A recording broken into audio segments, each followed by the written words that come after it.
Welcome to Bite at a Time Books, where we read you your favorite classics, one bite at a time. My name is Bree Carlile, and I love to read and wanted to share my passion with listeners like you. Today we will be continuing The Secret Garden by Frances Hodgson Burnett. Chapter 4. Martha. When she opened her eyes in the morning, it was because a young housemaid had come into her room to light the fire and was kneeling on the hearthrug, raking out the cinders noisily. Mary lay and watched her for a few moments and then began to look about the room.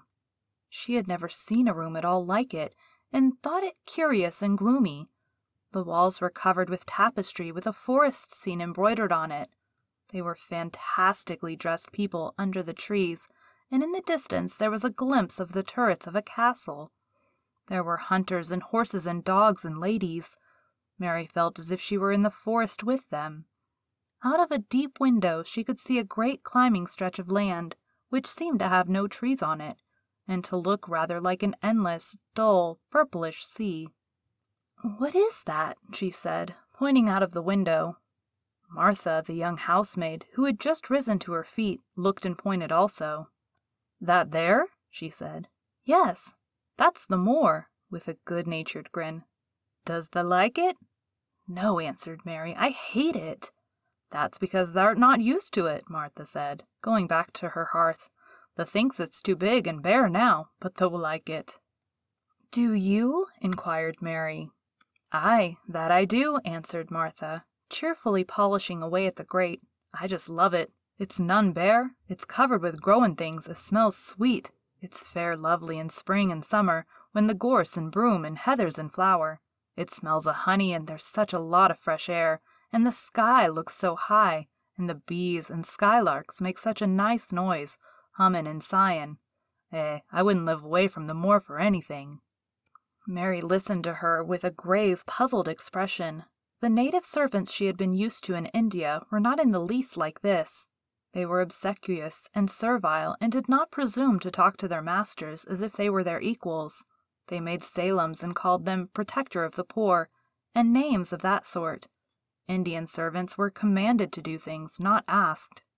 It was not the custom to say please and thank you, and Mary had always slapped her ayah in the face when she was angry. She wondered a little what this girl would do if one slapped her in the face. She was a round, rosy, good-natured-looking creature, but she had a sturdy way which made Mistress Mary wonder if she might not even slap back, if the person who slapped her was only a little girl. "You are a strange servant," she said from her pillows, rather haughtily. Martha sat up on her heels, with her blacking brush in her hand, and laughed, without seeming the least out of temper. I know that," she said. "If there was a grand Mrs. at Misselthwaite, I should never have been even one of the under-housemaids. I might have been let to be scullery maid, but I'd never have been let upstairs. I'm too common, and I talk too much Yorkshire. But this is a funny house for all it's so grand. Seems like there's neither master nor mistress, except Mr. Pincher and Mrs. Medlock. Mr. Craven, he won't be troubled about anything when he's here, and he's nearly always away. Mrs. Medlock gave me the place out of kindness. She told me she could never have done it if Misselthwaite had been like any other big houses." "Are you going to be my servant?" Mary asked, still in her imperious little Indian way. Martha began to rub her grate again. "I'm Mrs. Medlock's servant," she said stoutly, "and she's Mr. Craven's, but I'm to do the housemaid's work up here and wait on you a bit, but you won't need much waiting on." "Who is going to dress me?" demanded Mary. Martha sat up on her heels again and stared. She spoke in broad Yorkshire in her amazement. "Canna tha dress thysen?" she said. "What do you mean? I don't understand your language," said Mary. I forgot," Martha said. "Mrs. Medlock told me I'd have to be careful, or you wouldn't know what I was saying. I mean, can't you put on your own clothes?" "No," answered Mary quite indignantly. "I never did in my life. My ayah dressed me, of course." "Well," said Martha, evidently not in the least aware that she was impudent, "it's time thou should learn. Thou cannot begin younger. It'll do thee good to wait on thysen a bit. My mother always said she couldn't see why grand people's children didn't turn out fair fools, what with nurses and being washed and dressed and took out to walk as if they was puppies." "It is different in India," said Mistress Mary disdainfully. She could scarcely stand this. But Martha was not at all crushed. I can see it's different, she answered almost sympathetically. I dare say it's because there's such a lot of blacks there instead of respectable white people. When I heard you was coming from India, I thought you was a black too.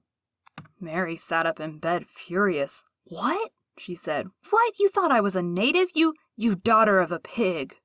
Martha stared and looked hot. Who are you calling names? She said. You needn't be so vexed. That's not the way for a young lady to talk. I've nothing against the blacks. When you read about 'em in tracts, they're always very religious. You always read as a black's a man and a brother.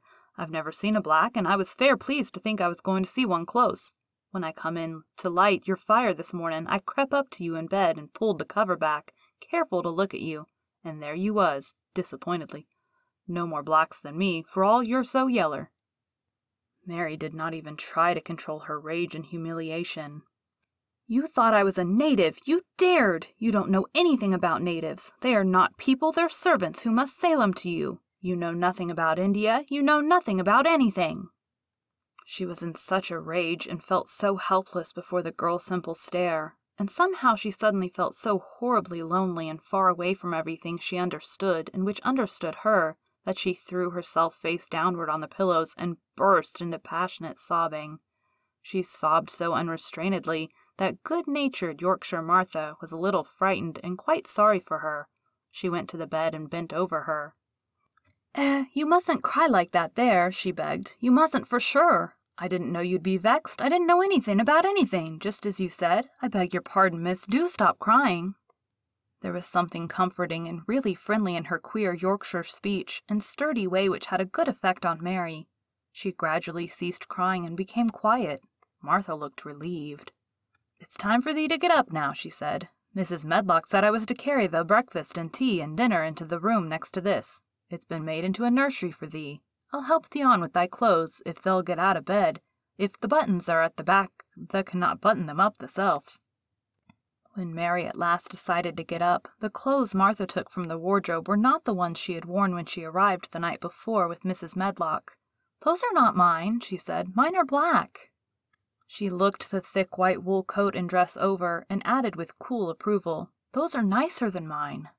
These are the ones the must put on, Martha answered. Mr. Craven ordered Mrs. Medlock to get 'em in London. He said, I won't have a child dressed in black wandering about like a lost soul, he said.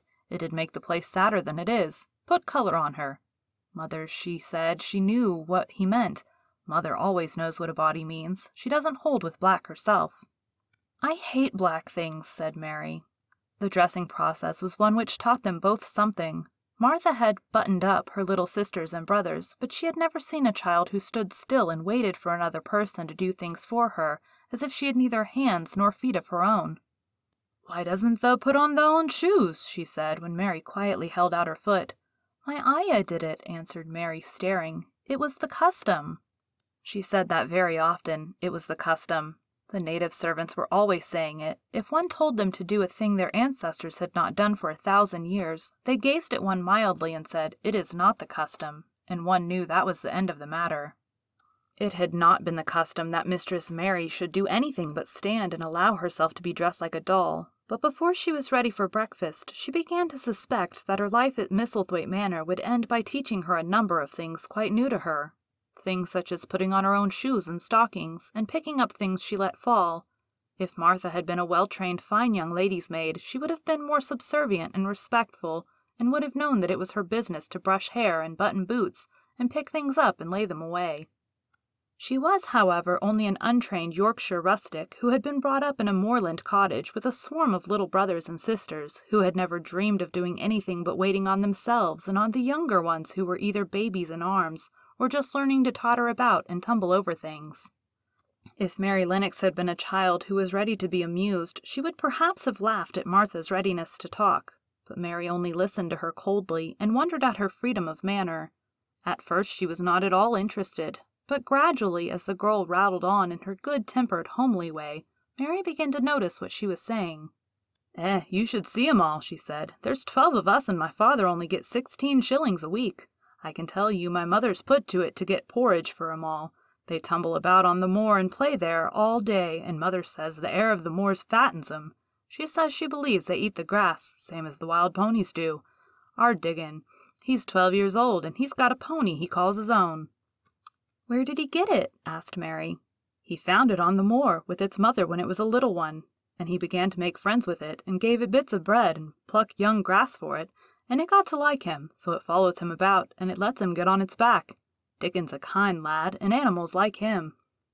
Mary had never possessed an animal pet of her own, and had always thought she should like one, so she began to feel a slight interest in Dickon, and as she had never before been interested in anyone but herself, it was the dawning of a healthy sentiment. When she went into the room which had been made into a nursery for her, she found that it was rather like the one she had slept in. It was not a child's room, but a grown-up person's room, with gloomy old pictures on the walls, and heavy old oak chairs. A table in the center was set with a good substantial breakfast, but she had always had a very small appetite, and she looked with something more than indifference at the first plate Martha set before her. "I don't want it," she said. "Thou doesn't want thy porridge?" Martha exclaimed incredulously. "No." "Thou doesn't know how good it is. Put a bit of treacle on it, or a bit of sugar." "I don't want it," repeated Mary. Said Martha, "I can't abide to see good victuals go to waste. If our children was at this table, they'd clean it bare in 5 minutes." "Why?" said Mary coldly. "Why?" echoed Martha, "because they scarce ever had their stomachs full in their lives. They're as hungry as young hawks and foxes." "I don't know what it is to be hungry," said Mary, with the indifference of ignorance. Martha looked indignant. "Well, it would do thee good to try it. I can see that plain enough," she said outspokenly.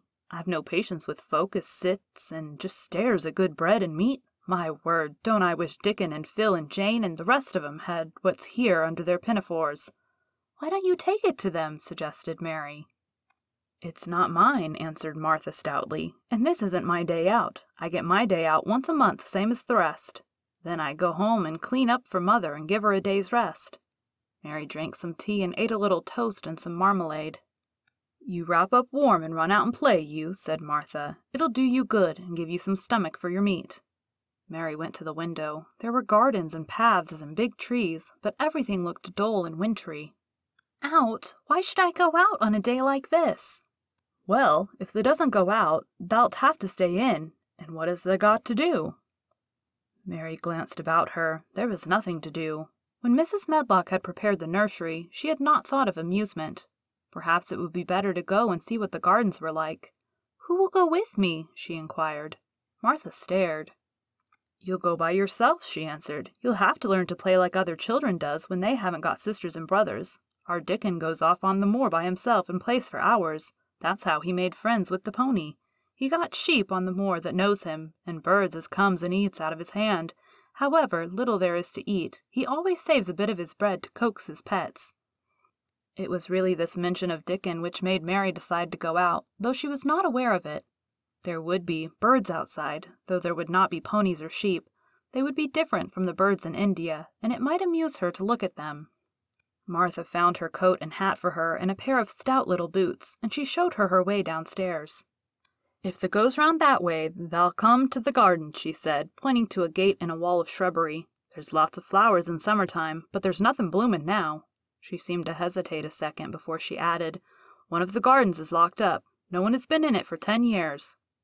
"Why?" asked Mary in spite of herself. Here was another locked door added to the 100 in the strange house. "Mr. Craven had it shut when his wife died so sudden. He won't let no one go inside. It was her garden. He locked the door and dug a hole and buried the key. There's Mrs. Medlock's bell ringing. I must run." After she was gone, Mary turned down the walk which led to the door in the shrubbery. She could not help thinking about the garden which no one had been into for 10 years. She wondered what it would look like, and whether there were any flowers still alive in it. When she had passed through the shrubbery gate, she found herself in great gardens with wide lawns and winding walks with clipped borders. There were trees and flower beds and evergreens clipped into strange shapes, and a large pool with an old gray fountain in its midst. But the flower beds were bare and wintry, and the fountain was not playing. This was not the garden which was shut up. How could a garden be shut up? You could always walk into a garden. She was just thinking this when she saw that, at the end of the path she was following, there seemed to be a long wall with ivory growing over it. She was not familiar enough with England to know that she was coming upon the kitchen gardens, where the vegetables and fruit were growing. She went toward the wall and found that there was a green door in the ivy, and that it stood open. This was not the closed garden, evidently, and she could go into it. She went through the door and found that it was a garden with walls all round it, and that it was only one of several walled gardens which seemed to open into one another. She saw another open green door revealing bushes and pathways between beds containing winter vegetables. Fruit trees were trained flat against the wall, and over some of the beds there were glass frames. The place was bare and ugly enough, Mary thought, as she stood and stared about her. It might be nicer in summer when things were green, but there was nothing pretty about it now. Presently an old man with a spade over his shoulder walked through the door leading from the second garden. He looked startled when he saw Mary, and then touched his cap. He had a surly old face, and did not seem at all pleased to see her, but then she was displeased with his garden, and wore her quite contrary expression, and certainly did not seem at all pleased to see him. "What is this place?" she asked. "One of the kitchen gardens," he answered. "What is that?" said Mary, pointing through the other green door. "Another of 'em, shortly. There's another on the other side of the wall, and there's the orchard to the other side of that." "Can I go in them?" asked Mary. "If the likes, but there's nowt to see." Mary made no response. She went down the path and through the second green door. There she found more walls and winter vegetables and glass frames. But in the second wall there was another green door, and it was not open. Perhaps it led into the garden which no one had seen for 10 years. As she was not at all a timid child, and always did what she wanted to do, Mary went to the green door and turned the handle. She hoped the door would not open because she wanted to be sure she had found the mysterious garden. But it did open quite easily, and she walked through it and found herself in an orchard. There were walls all round it also, and trees trained against them. And there were bare fruit trees growing in the winter-browned grass, but there was no green door to be seen anywhere. Mary looked for it, and yet when she had entered the upper end of the garden, she had noticed that the wall did not seem to end with the orchard, but to extend beyond it as if it enclosed a place at the other side. She could see the tops of trees above the wall, and when she stood still she saw a bird with a bright red breast sitting on the topmost branch of one of them. And suddenly he burst into his winter song, almost as if he had caught sight of her and was calling to her. She stopped and listened to him, and somehow his cheerful, friendly little whistle gave her a pleased feeling. Even a disagreeable little girl may be lonely, and the big closed house and big bare moor and big bare gardens had made this one feel as if there was no one left in the world but herself. If she had been an affectionate child who had been used to being loved, she would have broken her heart. But even though she was Mistress Mary quite contrary, she was desolate, and the bright-breasted little bird brought a look into her sour little face, which was almost like a smile. She listened to him until he flew away. He was not like an Indian bird, and she liked him, and wondered if she should ever see him again. Perhaps he lived in the mysterious garden, and knew all about it. Perhaps it was because she had nothing whatever to do that she thought so much of the deserted garden. She was curious about it and wanted to see what it was like. Why had Mr. Archibald Craven buried the key? If he had liked his wife so much, why did he hate her garden?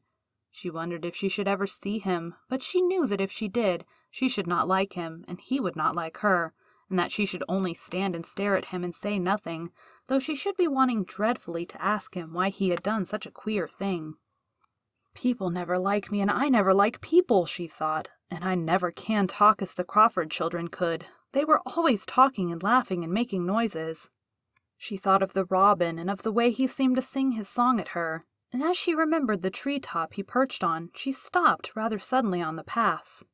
"I believe that tree was in the secret garden. I feel sure it was," she said.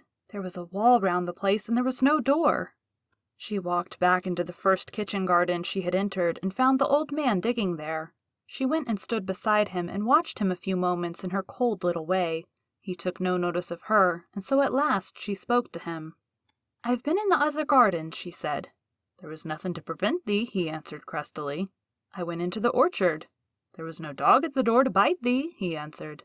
"There was no door there into the other garden," said Mary. "What garden?" he said in a rough voice, stopping his digging for a moment. "The one on the other side of the wall," answered Mistress Mary. "There are trees there. I saw the tops of them. A bird with a red breast was sitting on one of them, and he sang." To her surprise, the surly old weather-beaten face actually changed its expression. A slow smile spread over it, and the gardener looked quite different. It made her think that it was curious how much nicer a person looked when he smiled. She had not thought of it before. He turned about to the orchard side of his garden and began to whistle, a low, soft whistle. She could not understand how such a surly man could make such a coaxing sound. Almost the next moment a wonderful thing happened. She heard a soft little rushing flight through the air, and it was the bird with the red breast flying to them, and he actually alighted on the big clod of earth quite near to the gardener's foot. "Here he is," chuckled the old man, and then he spoke to the bird as if he were speaking to a child. "Where's thee been, the cheeky little beggar?" he said. "I've not seen thee before today. Has thee begun the courtin' this early in the season? Thou'rt too for'ard." The bird put his tiny head on one side and looked up at him with his soft bright eye, which was like a black dewdrop. He seemed quite familiar, and not the least afraid. He hopped about and pecked the earth briskly, looking for seeds and insects. It actually gave Mary a queer feeling in her heart, because he was so pretty and cheerful, and seemed so like a person. He had a tiny plump body and a delicate beak, and slender, delicate legs. "Will he always come when you call him?" she asked, almost in a whisper. "Aye, that he will. I've knowed him ever since he was a fledgling. He come out of the nest in the other garden, and when he first flew over the wall, he was too weak to fly back for a few days, and we got friendly. When he went over the wall again, the rest of the brood was gone, and he was lonely, and he come back to me." "What kind of bird is he?" Mary asked. "Doesn't thee know? He's a robin redbreast, and they're the friendliest, curiousiest birds alive. They're almost as friendly as dogs, if you know how to get on with 'em. Watch him pecking about there and looking round us now and again. He knows we're talking about him." It was the queerest thing in the world to see the old fellow.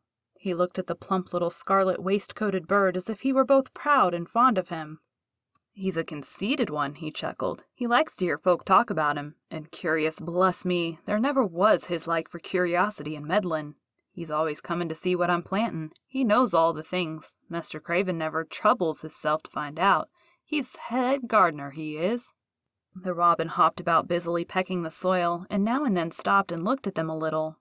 Mary thought his black dewdrop eyes gazed at her with great curiosity. It really seemed as if he were finding out all about her. The queer feeling in her heart increased.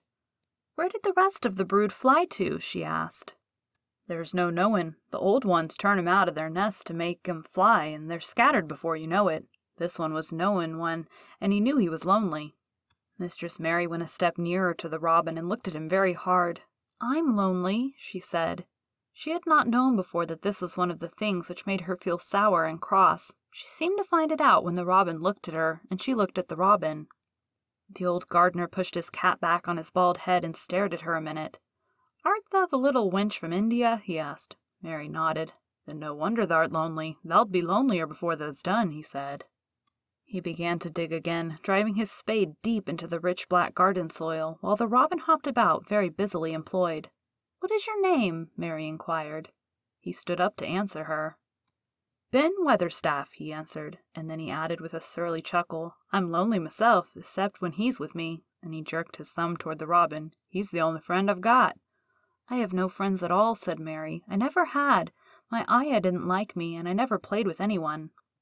It is a Yorkshire habit to say what you think with blunt frankness, and old Ben Weatherstaff was a Yorkshire moorman. "Thee and me are a good bit alike," he said. "We was wove out of the same cloth. We're neither of us good-looking, and we're both of us as sour as we look. We've got the same nasty tempers, both of us, I'll warrant." This was plain speaking, and Mary Lennox had never heard the truth about herself in her life. Native servants always salamed and submitted to you whatever you did. She had never thought much about her looks, but she wondered if she was as unattractive as Ben Weatherstaff, and she also wondered if she looked as sour as he had looked before the robin came. She actually began to wonder also if she was nasty-tempered. She felt uncomfortable. Suddenly a clear, rippling little sound broke out near her, and she turned round. She was standing a few feet from a young apple tree, and the robin had flown on to one of its branches and had burst out into a scrap of a song. Ben Weatherstaff laughed outright. "What did he do that for?" asked Mary. "He's made up his mind to make friends with thee," replied Ben. "Dang me if he hasn't took a fancy to thee." "To me?" said Mary, and she moved toward the little tree softly and looked up. "Would you make friends with me?" she said to the robin, just as if she was speaking to a person. "Would you?" And she did not say it either in her hard little voice or in her imperious Indian voice, but in a tone so soft and eager and coaxing that Ben Weatherstaff was as surprised as she had been when she heard him whistle. "Why," he cried out, "thou said that as nice as in human, as if thou was a real child instead of a sharp old woman. Thou said it almost like Dickon talks to his wild things on the moor." "Do you know Dickon?" Mary asked, turning round rather in a hurry.